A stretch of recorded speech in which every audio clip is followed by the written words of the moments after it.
Vendredi 12 décembre 2025, bonsoir à toutes et à tous, bienvenue à la dernière sortie d'actualité boulante pour cette semaine sur Ferraille Média.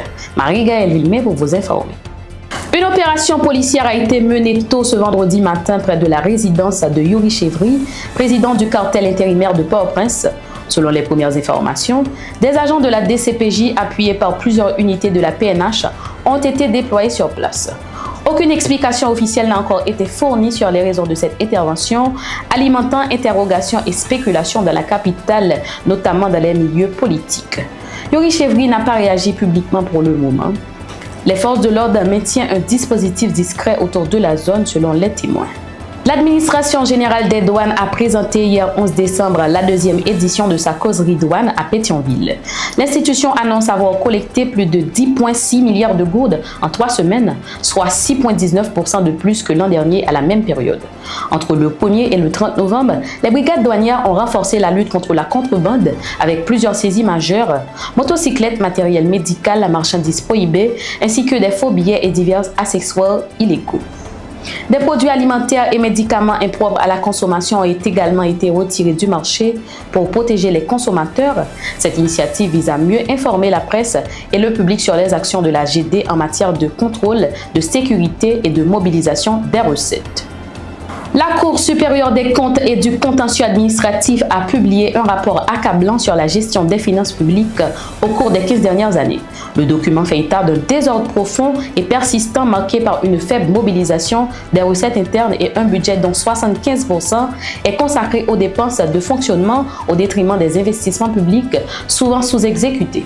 Ce diagnostic sévère arrive dans un contexte où le pays traverse une grave crise économique alors que de nouveaux scandales de corruption touchent l'administration publique.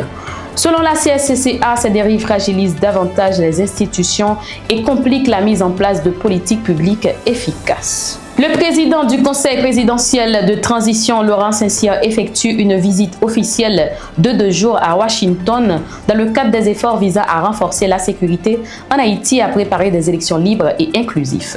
Ce déplacement s'inscrit dans une stratégie diplomatique destinée à mobiliser un soutien international accru à la transition démocratique. À Washington, Laurent Saint-Cyr participera à une réunion de groupe des Amis d'Haïti convoquée par l'OEA ainsi qu'à plusieurs rencontres bilatérales et multilatérales.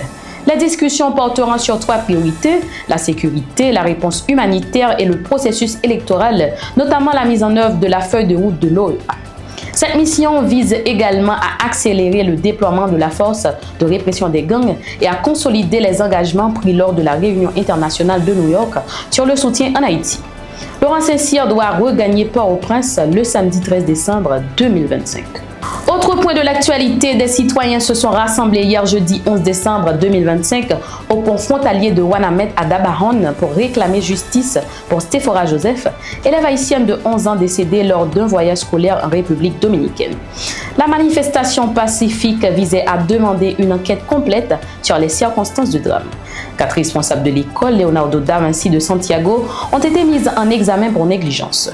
Le tribunal a imposé des mesures coercitives à 3 d'entre elles, tandis qu'une a été libérée sans restriction. La famille de la victime appelle toujours à la transparence et à la poursuite de l'enquête. Mesdames, Messieurs, c'est ici que s'achève ce bulletin d'information. Merci de votre attention et de votre fidélité. Nous vous retrouvons lundi pour un nouveau bulletin titre par titre et restez branchés pour la nouvelle édition d'Actualité Boulante. D'ici là, passez un excellent week-end avec Ferraille Média.